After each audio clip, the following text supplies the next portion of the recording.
Start streaming. All right, today we are going to look at this iPhone 6s that's here for data recovery from Evan from Virginia, who has a year's worth of baby pictures trapped on this phone, and his note says that he's tried re-iBoot and software solutions and they're not doing anything, and he wants some help with this. So let's start with a examination of the board, and I think this one's going to be a good example of something I've been looking for a good example for a while, which is how to not get trolled by heat. So a lot of times we see people kind of doing see hot, must be problem, remove hot thing. And you can really get into trouble with that. So we're going to kind of try to be a little bit more thoughtful. So look across this board, and nothing is really jumping out at me with regards to any kind of physical board exam. It's not water damaged. Not that I can tell so far anyway. And it looks pretty ordinary. Doesn't look like there's anything that is waving his hands, me, nothing like that. No long screw damage, no sign of water anywhere. And then if we kind of just look, it look bent, not really. So let's just say this looks like a pretty straight up, no clues from our visual exam. So let's hop over to our number one tool for a no power board, which is, let's go to the hand cam so that you guys can see the good old DC power supply. So let's fire that up. We're going to grab our iPad Rehab favorite squid, which if you don't have one of these, there's a bunch of different ones, and we review what's good and bad about each one. And we have different favorites for different reasons, but my all-purpose favorite is this squid. So we're going to plug in this squid, and as is typical, it does not show any current consumption here when we just plug it in and don't prompt it to boot. So here's the board, not prompted to boot. All that's normal. Let's go ahead and prompt it to boot by plugging it in to USB.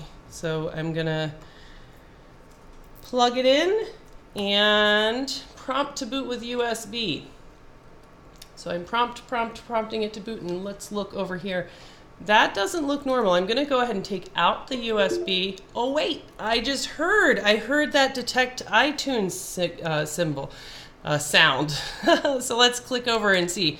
iTunes says, I have detected a phone in recovery mode. You must restore this phone before it can be used with iTunes. So that usually means, all right, then it's not necessarily a hardware problem at all. It could be a software problem. However, before we go down that route, a phone that's auto-booting to recovery mode has a pretty classic DC power supply signature, which is pretty low. It should be low because the brain's just sitting there going, bro, I don't know what I'm supposed to do. I can't read the instructions. They're written in Chinese. I can't understand it at all. Give me some new instructions. And so it just sits there doing nothing. So let's take out USB and look at DC power supply. Our DC power supply, it's not low. Low is 0.0 something. This is 0.2. That's a lot. 230 milliamps. That's high. And it's just sitting there. That is a short circuit. So this is telling us there's a short circuit. Well, let's think about that. How could a phone have a short circuit and be booting to recovery mode? Those things kind of seem mutually exclusive, Unless what? Unless the short circuit is in what system? Meanwhile, let's use the good old face detection heat method. I feel some heat on this board. Unless what? Unless, let's see, I'm going to click over to chat and see if you guys have figured it out. Let's see. How are you feeling today? Oh, I don't know. We might beat on the table. You never know. You can't predict in advance. A bunch of good mornings. Good morning. Licking the board helps you find it. Well, no, I don't think so. All right, so the answer to how could a board have a short circuit and iTunes is detecting it in recovery mode, and that could be if it's got a short circuit somewhere in the NAND system, where if you took the NAND flash memory just straight up off the board, so you just desoldered the NAND chip, everything else is fine, then the phone would also be recognized by iTunes as in recovery mode, which is basically the same thing as saying, I don't understand the NAND. He's just not, it's like he's not even there.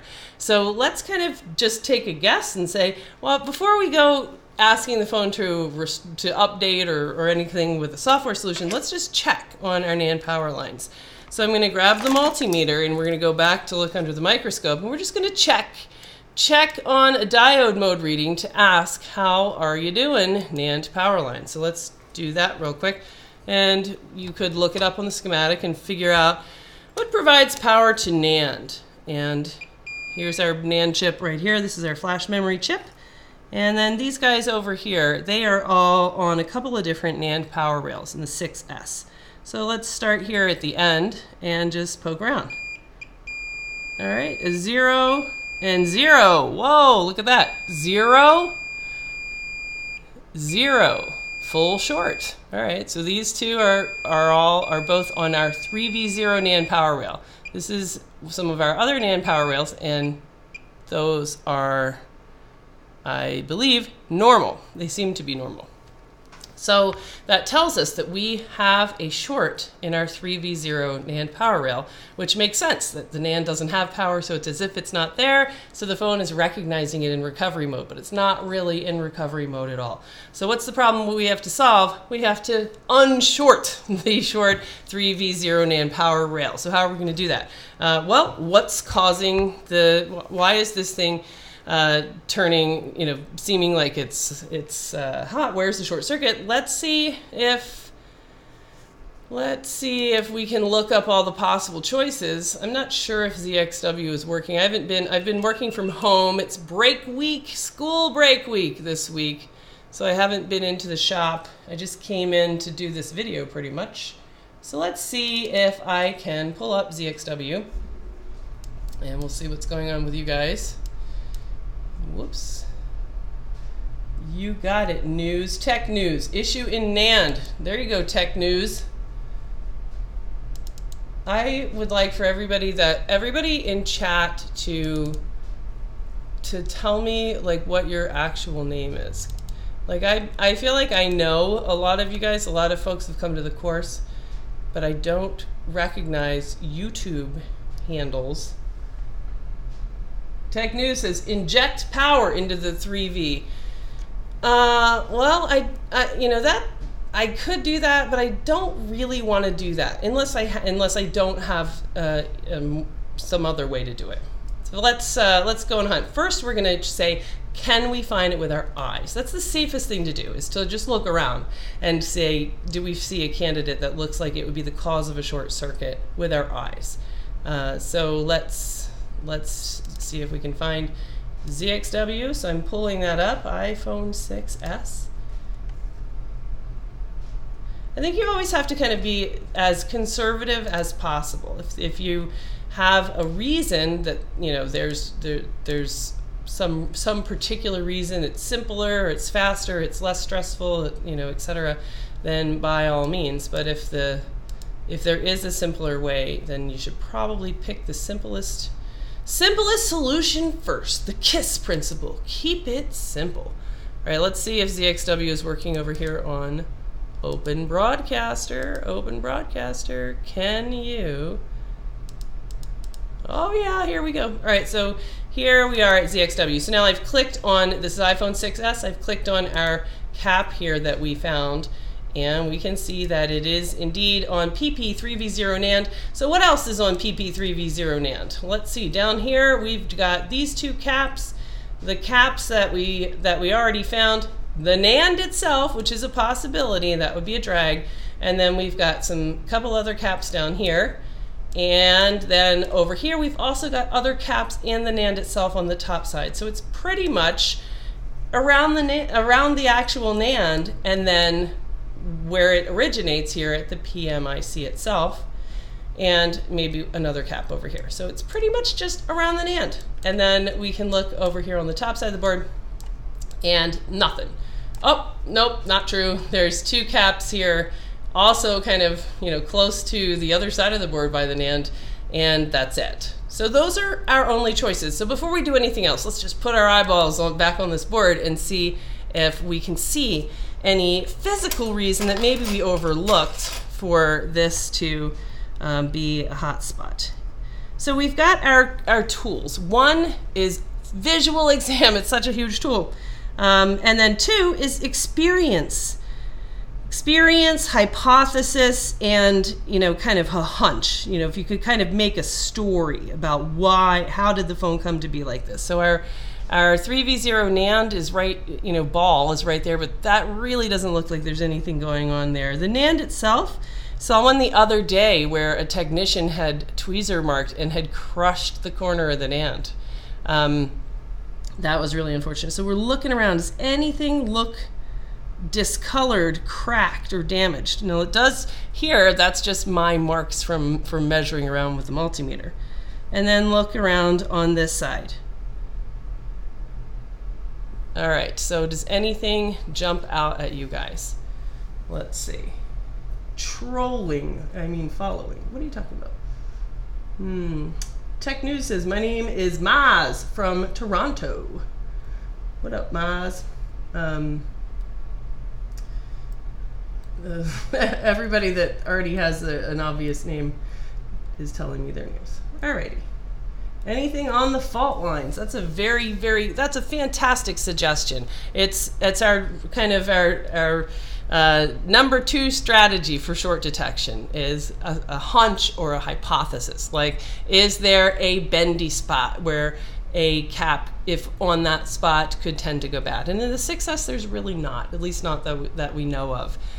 So that's a great idea, but I can't think of a spot. All right, so looks good to me. Now here's the thing, from experience only, because I've seen this before, I can spot this on visual exam.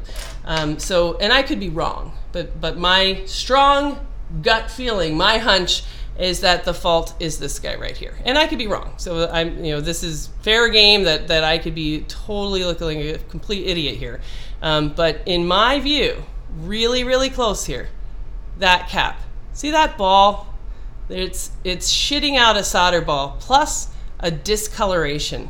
Look at that. I think that it has a slight burned looking discoloration towards the NAND. So let's kind of zoom out. See that with a little bit more light on it? Here, let's kind of nudge around and say, is that, it's very, very faint and minor. It's very difficult. There is underfill here. You know, to me, it looks slightly brown. The slightly brownness combined with the fact that there is that solder ball. There's been no heat applied to this board, no shields taken off. There's no real reason for it to have a solder ball there. It doesn't look like it was overheated. So to me, that is a death throw. That is that cap, kicking the bucket and shitting out that solder ball, kind of like shitting your pants with that like heart attack and stroke. Just kind of happened. All right, so that to me jumps out at me, and I think that's what our problem's going to be. But it would be really easy to miss that. So let's just pretend that we didn't notice that, or that we're saying that's nothing, and we're going to disregard that. So let's see. So Tech News says he sees it. That's a good option, and the phone has not been bent. Jan Zinni is asking that. All right, so let's first though say, all right, we didn't see that. We're in a hurry. We know that it's getting hot, and so let's just say, what would our step 3 tools, heat detection, say? So remember, visual exam always trumps heat detection. So the suggestion of, why don't we inject power in lines, see what gets hot. See what gets hot is an okay strategy. Visual exam is a great strategy. So an actual physical visual exam finding trumps any kind of heat-based short detection. They're all just strategies. Any of them can point to anything. I just want you to kind of have that so that you're not always going for heat. Visual exam is a better tool.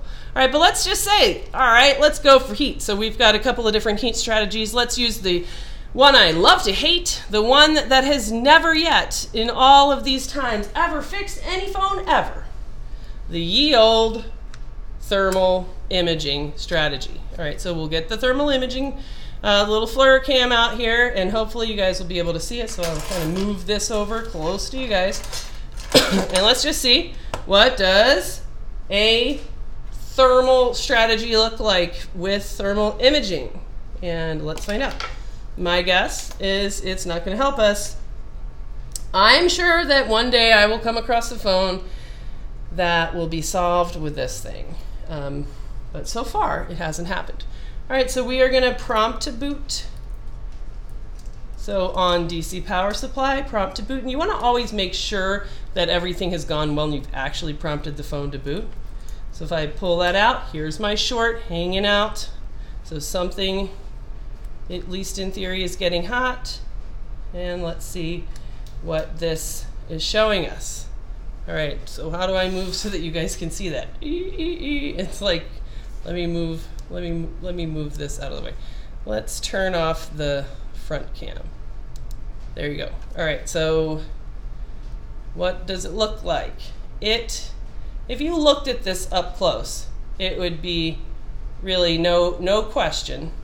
It is definitely not picking up what we saw with our eyeballs, right? So there's the NAND, and it's saying hotspot PMIC. In fact, look at how it is right on the spot within the PMIC that actually is the 3v0 NAND line. But that's what it's saying is hot. It's really not picking up any kind of hotspot around the NAND itself. All right, so FLIR cam says hotspot PMIC. All right, so I wanted to show you guys that. I'm going to disconnect from power and let this cool down, and then we're going to use our second heat-based method, freeze spray in just a second. So let's bring back this yield camera, move that over. All right, so here's the deal. I saw a video the other day where somebody was saying, it was a short video trying to sell that $900 thermal imager, and it was somebody I do know, Stan, and he's saying, look at this, look, it gets hot right there. There's the cap. That's your problem. Question is, how many do you want to buy? And I remember thinking, whoa, how do we know that thing that was getting hot was the cause of the short, and that there actually was a short circuit? And that's the thing, that C hot doesn't mean is short. Hot means there's a short somewhere, but C hot does not equal is short. So especially in this case, where what got hot? The PMIC. The PMIC, how did a PMIC come to be the cause of a short circuit in an iPhone 6s? Look at this sucker. This thing is completely encased in underfill. It's got that clear border of underfill all the way around it. It doesn't have any kind of physical crack. If it did, oh yeah, that's going to be the cause of the short. But it doesn't. It doesn't have a physical crack. And with experience with water damage and drop damage, and after you've seen a whole lot of 6Ss, I think I've only seen maybe 2 or 3 that actually had a failure of the PMIC itself. The 6S PMIC is robust. It just doesn't tend to fail. And when it does fail, it has a crack, some kind of a physical crack.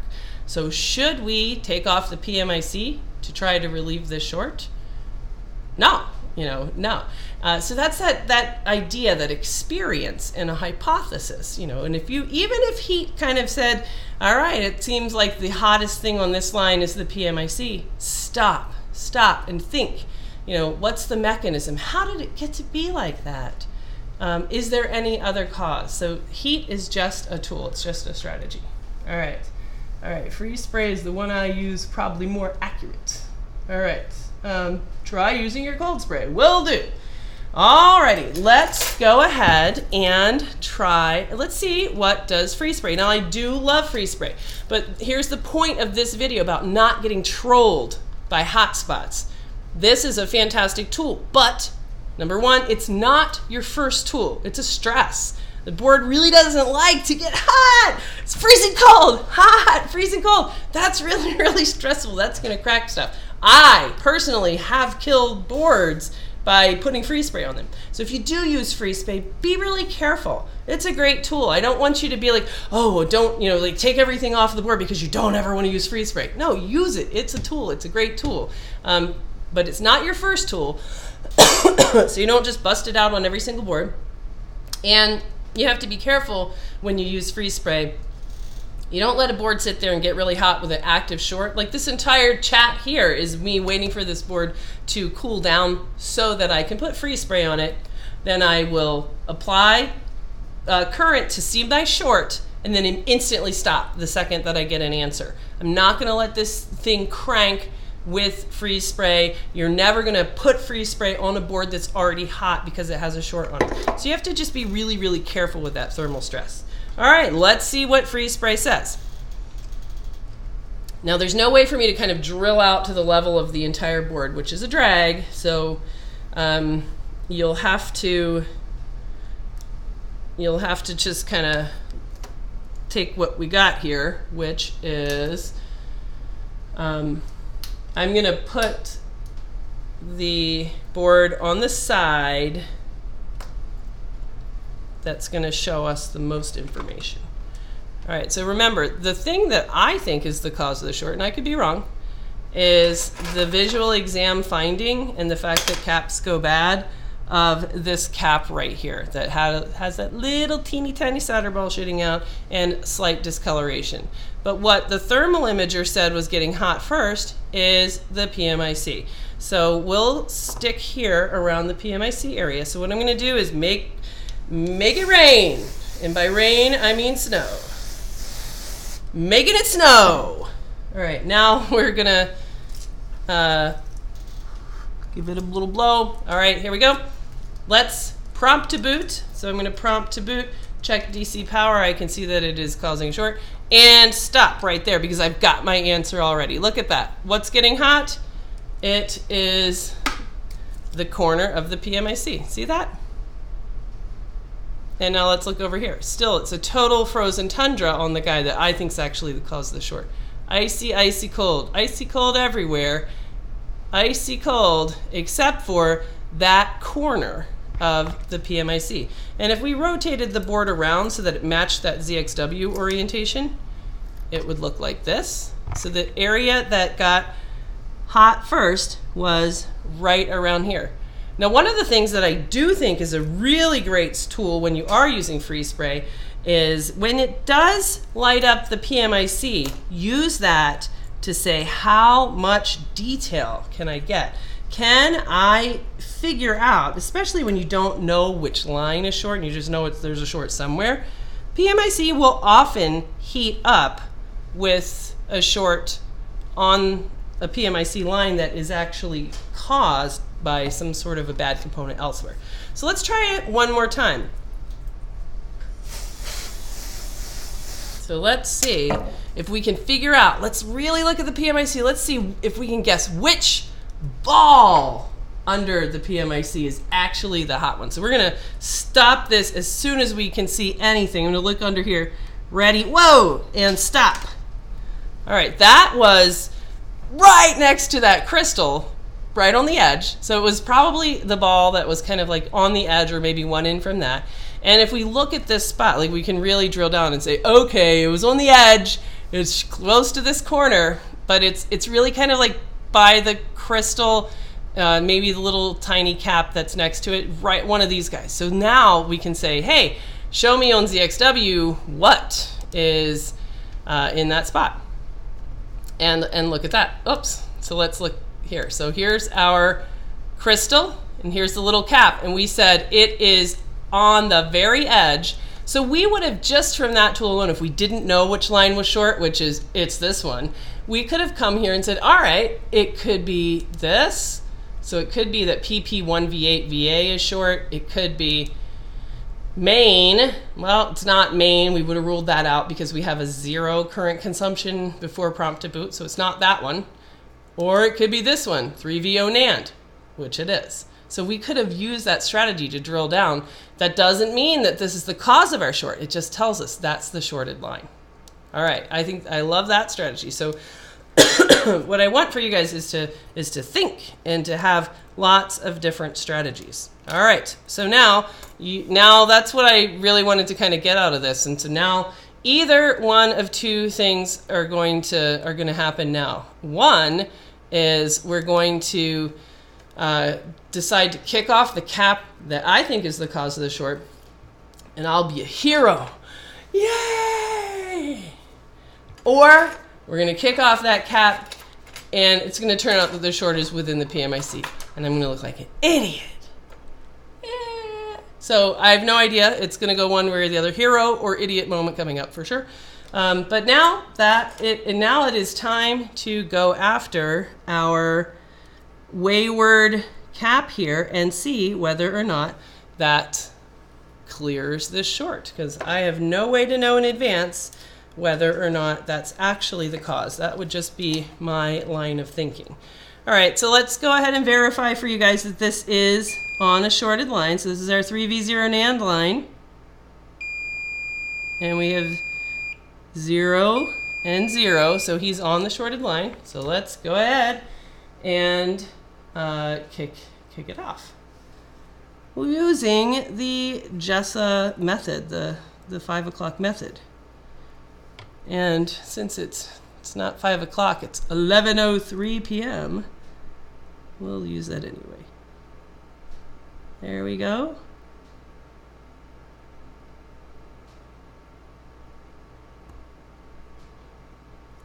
Come on out, bro. All right, now let's see. I don't think I'll be able to really get a reading on that. If he is short, then he's been damaged taking him out. So I don't think we can really tell. All right, so let's go back and see whether or not our short is still there or not. All right, is the short still present? Yes or no? The moment of truth.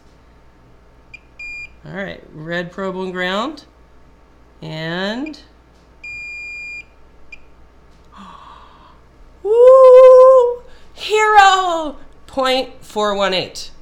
Yay! And we didn't take off the PMIC. Now I don't know if this phone can now boot or not, because it may, I think the guy put it through a whole bunch of stuff like re-iBoot and who knows what kind of, piece of crap, Dr. Phone and Wondershare stuff, or what that might have done to it. Hopefully nothing, because that whole time, at least in theory, hopefully the whole time this guy was bad, in which case this phone will boot up. But let's find out. And if not, it may have to still try to pass an update. But let's find out. It has a chance to actually boot now. All right, let's see. Jessa, do you suggest tearing off the caps instead of heating them up? Well, you tell me. What happened? Is the NAND chip that's right there, does it have underfill? What would happen if I used heat near underfill? Now, if I tried to take them off with the mini hot tweezers, with that guy, he was small, I could have. But just from experience, I know that it on those ones, they knock off very straightforward and they never tear pads. Other ones always tear pads. If you're trying to knock off a cap that's on your baseband PMIC and iPhone 6, VCC main cap will always tear the pads. So you just kind of have to, get a feel for those things. It's again back to the amazing tool of experience and having done this stuff a lot of times. All right, let's see. No, the one kicked off was by the NAND. Yes, by the NAND. All righty.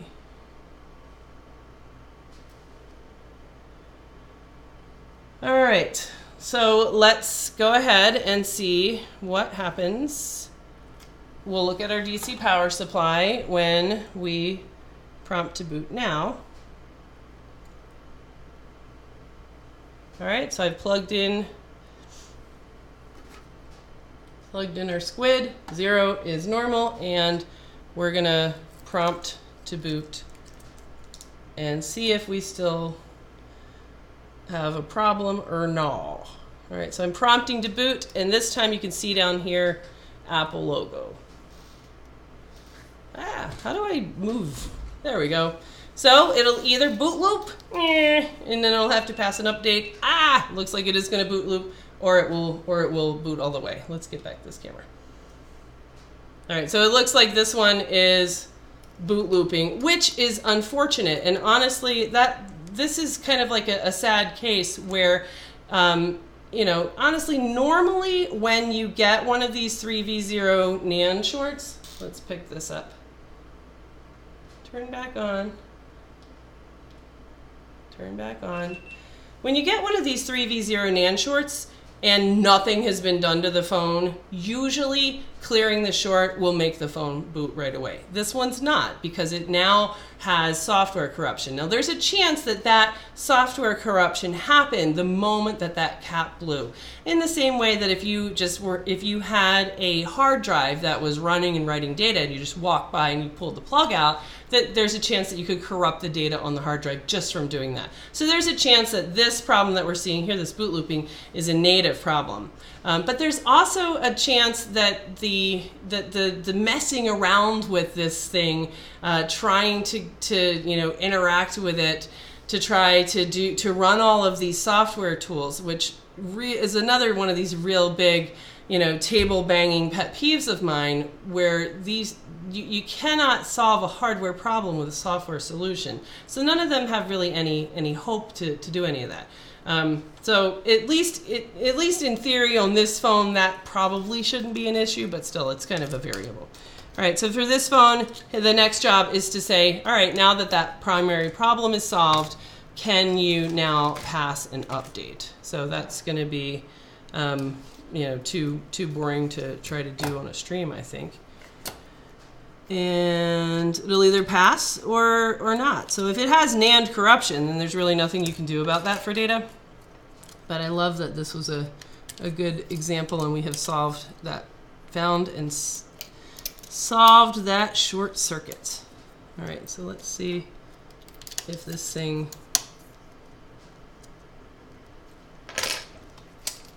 can easily pass an update. Or no.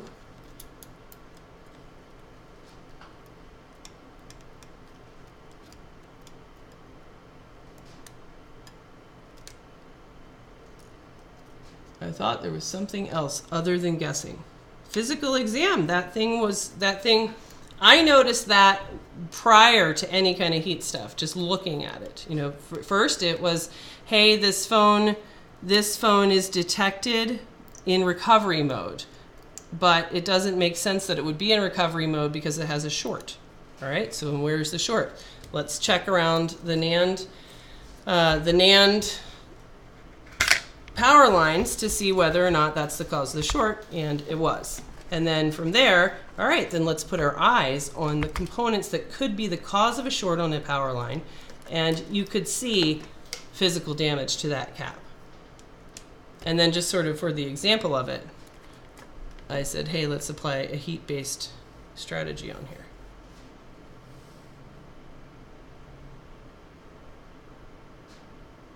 All right, so it is hanging out here on the battery and consuming a relatively normal charging current as it kind of hangs out here.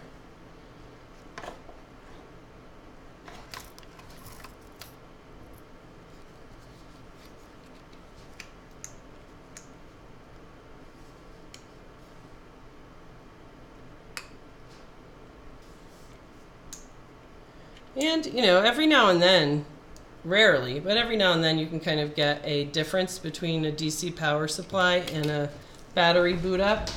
Pretty rare. I don't think that's what's going on here. Let's grab a charged 6S battery just to see if we can get an answer on this.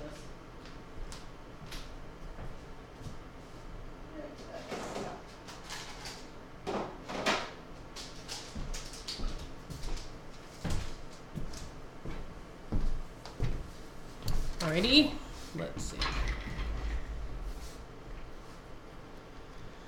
On Star Trek, they can fix anything just by touching buttons.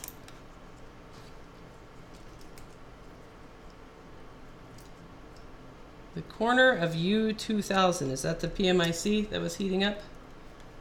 Yeah, on the clear opposite end of that line. All right, so let's see what happens.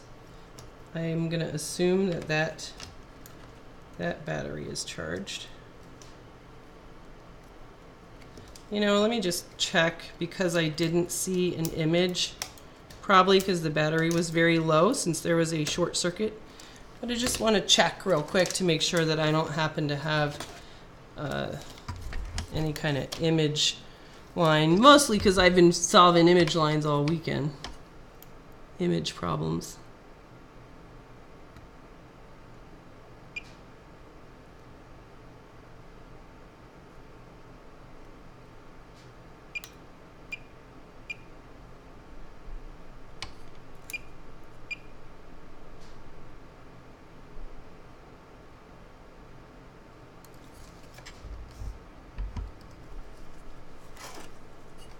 Usually that cap would fail after a drop, so you can kind of like go on a hunt and look for sort of like other kind of common drop related faults.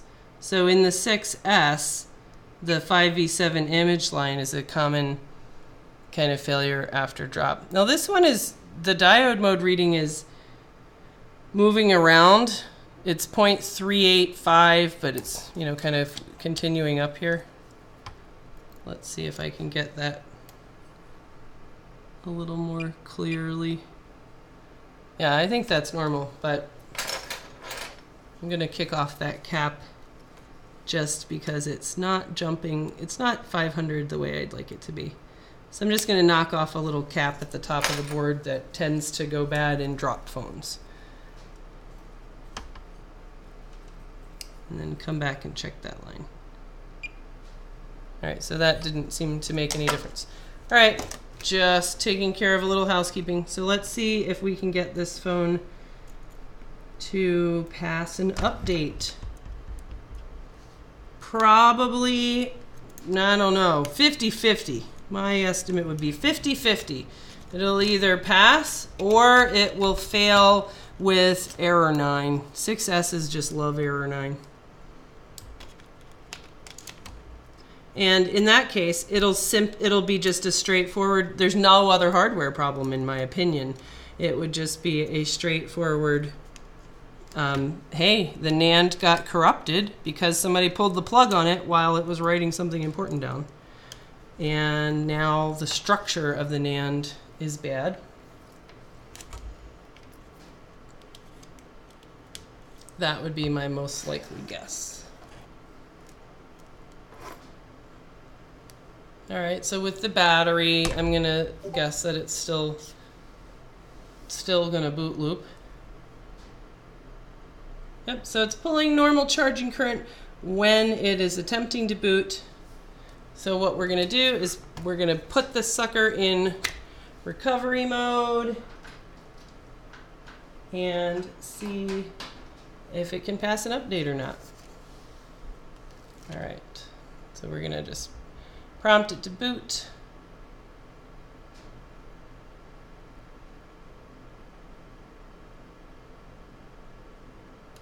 YouTube University graduate.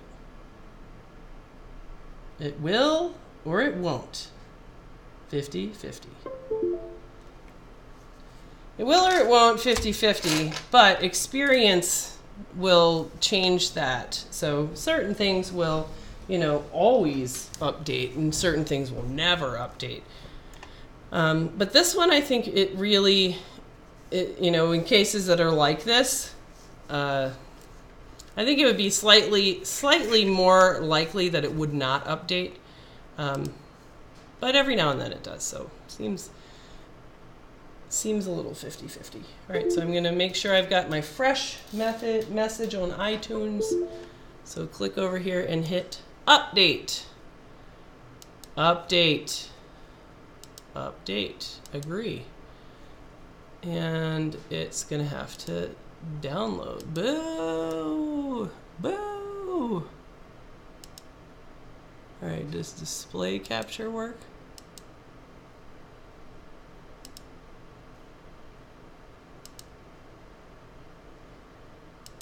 let's see if we can add an iTunes window capture.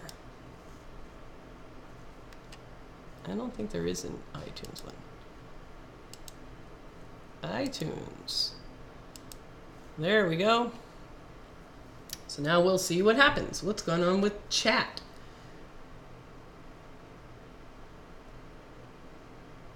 All right, so what is the purpose of the caps?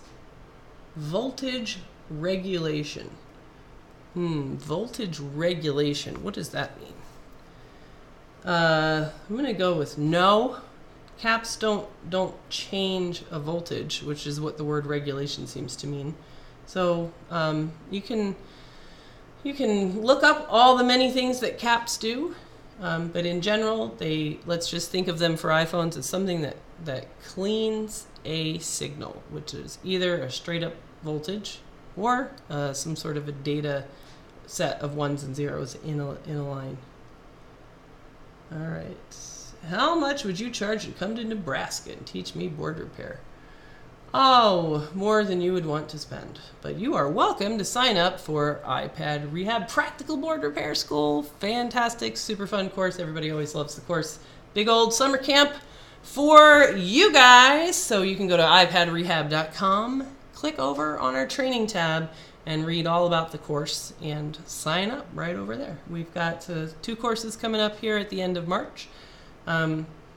There might still be a spot left in one or the other one of them. Alrighty. Looking for somebody to teach me this in the Midwest. Well, you can go around and find people that say they can teach you. That's no problem. Lots of people can do this sort of work in the Midwest. But if you, I don't know, there's a reason why folks come here to Rochester from all over the world, from Australia, New Zealand, Guam, Korea, and if you draw a line, everywhere, from that side of the world all the way over to this side of the world shows up here. Okay, let's see. So the question remains, did freeze spray physically identify anything regarding that cap as short? No, it did not. Or was it visual? Totally visual. Nope. Freeze spray did, so we looked at this. What does freeze spray show? It showed the corner of the PMIC getting hot. And then when we looked to say, did it also show the cap that visual exam said was messed up? No, it did not. That was frozen. So the thermal camera and the freeze spray said the same thing, which is hot spots of PMIC. So that's the thing. Hot spot doesn't equal that's your problem. It's, heat is not an automatic that's the problem. Sometimes it is. Sometimes it is. Sometimes hot equals problems. But it doesn't always equal. There's no rule that says the spot that's getting hot first is the problem. That's not the rule. That's why I want to do this video, to show you guys that heat it's a tool, it's a strategy. It's in with a big pile of different strategies. It's not even the best one, but sometimes it shows you exactly where the problem is. That's why it's a great tool, sometimes. Other times, it shows you something that's not the problem. Know that. We just saw an example of that. This is not the PMIC. There's nothing wrong with the PMIC. It was never the PMIC. PMIC got hot, but that's not the cause of the short. In this one. All right. The short may have not the cap itself. All right. It identified the line and narrowed the possibilities. We had already identified the line, but if we had had no idea, it would have helped us identify the line. Multimeter is always a better tool for that, though. Let's, you want to use your least stressful tools first. So let's see what's going on with our update. Let's find our hand camera so you can watch it. Here it is, right here. So far, nothing. Verifying updated iPhone software. So this is the part where it has to talk to Apple and it has to get information. Sometimes they just hang out on verifying, and that's one of the ways that the 6S fails to pass an update. And that really means it cannot identify itself. You can see here on iTunes it says serial number NA. You know, it may, you know, not be able to identify itself to Apple anymore. We got a dot. We got a dot on our progress bar.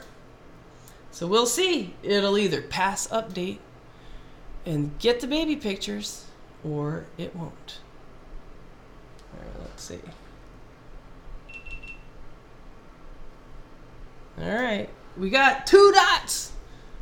Come on, baby. Don't jinx yourself. Let's see if we can make it so that you can see this better. There you go. Chugging along. Maybe it'll work. We'll see. How long does your course run for? 5 days. 5 days. Day 1 is technical proficiency, where everybody kind of gets up to speed. We walk through how a board is made. How do these dudes get on the board to begin with? Talk about underfill. And we talk about solder paste, and we talk about heat. And then we watch the fun video from the 70s and talk about different types of solder. And I start getting folks into the rhythm of expecting me to say, you know, what do you think? What's going on here? Because a lot of board repair is giving yourself permission to not know and to guess and to just start to work as a group where we learn how to feel what feels like a good guess. You know, so towards the end of the first day, I start walking through some schematics, just how things work overall. And we'll get to a chip that just looks like, I don't know what's going on. Well, okay, it looks like you don't, you know, nobody knows what's going on. But if you had to guess, and I say this all the time, if you had to place a $100 bet, what do you think is the power into that chip? And, you know, we debate it out and argue it as a group, and you advocate for your idea. You're like, no, that's a better idea. And you can feel what feels like a good idea. That's what I think is just learning how to think like a scientist. And that's most of what we talk about. Second day, we will do sort of a huge old, it's the heart of the course, run through all the little dudes on the board. What do they do? How do they fail? How to use your multimeter to measure them. So multimeter 101. And then build them together to build a basic circuit, so a generic backlight circuit. And then we assign you guys to apply and go solve a backlight problem in a device that you haven't used before. Okay, it's getting some, it might pass, it might pass. And day 3 is no power. So we just try to see as many cases as we can of boards that have no power, just to get that experience base and walk through them one by one and trying to start to see patterns of how things fail. We collect signature problems along the way, and so that we kind of know how to be efficient with board repair. And then Wednesday, everyone's hating board repair because I make everybody apply towards the end of the day. And everybody at iPad Rehab Practical Board Repair School has to solve the course classic Sex Toy Mini data recovery. So that's a group project. Oh, it's going good. It might pass. I hope it does pass for the sake of Evan's baby pictures. Then Thursday, we talk a lot about the number 1 problem that you're going to see walking in the door. Uh-oh. I don't know if it was done or if it quit. We'll have to see. Number 1, board repair, which is a charging problem, or a charging TriStar and charging cables and charging biology, and walk through the real deal with how does this chip fail, why, in what way, how does it fail in all these different ways, things like that. And then everybody has to complete a micro BGA repair under supervision, and then we'll do touch ICs and M1 jumper, and after that it kind of becomes more open-ended. And on Friday of the course, it is largely trying to solve. I see the Apple logo again. That's good news. Come on, baby, finish yourself. Show me that beautiful, beautiful passcode screen. Friday is you solving problems, both by diagnosing them and then applying what you've learned in the course in order to try and fly on your own while we're still here. And then after that, you can get added to our Practical Board Repair School alumni group on Facebook and go back home and not do board repair for a little bit at least, and then jump in. And you'll at least know by then. Some people come to the course and they're like, okay, wow, that was hard and I'm never doing this shit again. But even that outcome is positive, I think, because it saves you the years that it takes otherwise to wonder, is it my stupid microscope? Is it my piece of crap, hot air machine? Or is it me? And you just don't know. If you come to the course and you kind of, everyone does their TriStar okay. But then if you kind of look around, you're like, I'm not following as well as people around me are. Maybe this isn't your thing. And then you can figure out what is your thing without spending the 2 years, just trying to shove a square peg in a round hole. Other people that are really unlikely, people you wouldn't, guitar player comes here, loves it. Just his mind is made for analytical problem solving, just loves it. And there's people like that, like unexpected, home run hitters that just love it, and they can feel, hey, I'm really good at this when they get to the course, and they're just able to see these patterns and to pick it up really quickly. So it's fun for everybody, though. It's always fun listening to all the stories of, everybody kind of is hanging out in a hotel for a week, so they're going out to dinner, and it's fun to just hang out with industry colleagues that are not your direct competitors, but you can kind of shoot the breeze on all sorts of things. Troubleshooting and whatever else. All right, let's see. Yay! All right, it looks like Open Broadcaster. Oh yeah, that sees it. Yep. You can't see the little message. Do you want to allow this computer to access the information on this guy's phone? Yes, I do. All right. To access, please respond on your phone. All right, looks like it's gonna pass. Yay! Update completed. Trust this computer. Continue. Yay! So it looks like, let me get rid of that. Yay! So it looks like it's going to be a success.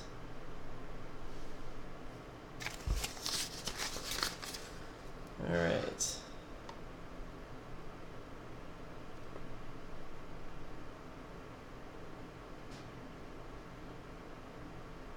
All right, so I don't want to show personal data, so we're going to, we'll just kind of do the rest of this offline. All right, so there we go. All right, that's not terribly identifying. There we go. Hey, we have touch and we have, there we go. And we have a path to data, so we're going to be able to get back those pictures. Oh, look at the baby pictures. You guys can't see.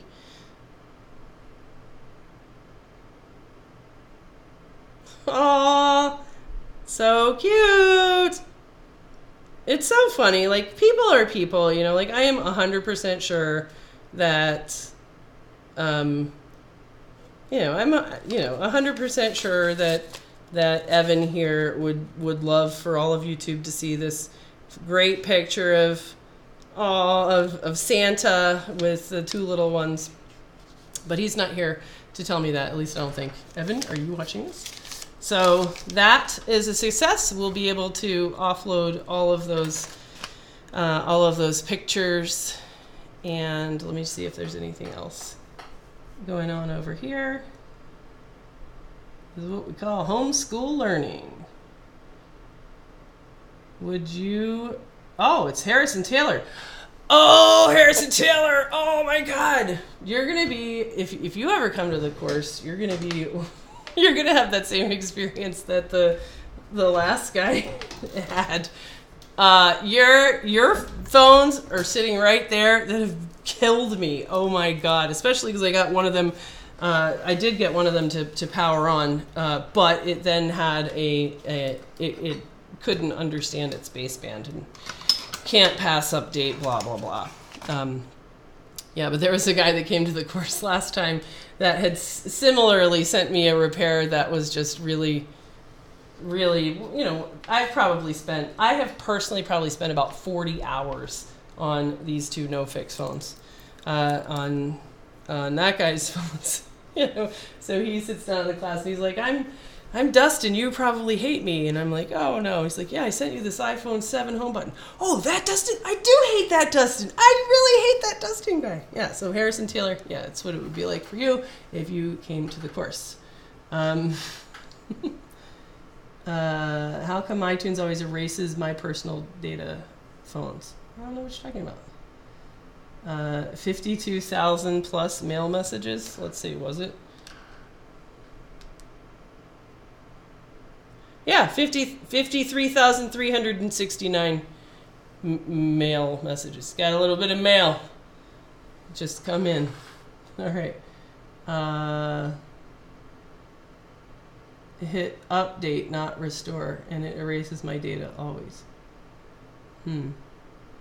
What steps do you take to keep water damaged boards corroding and causing further problems once they sit on your shelf waiting to be worked on, especially boards that sit for a week?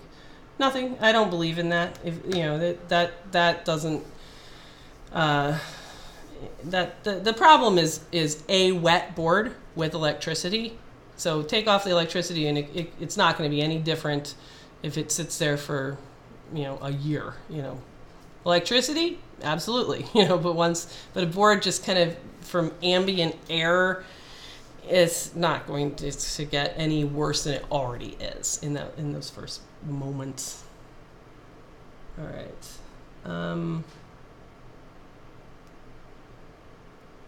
Why I prefer to back up with something or something else before letting iTunes near it?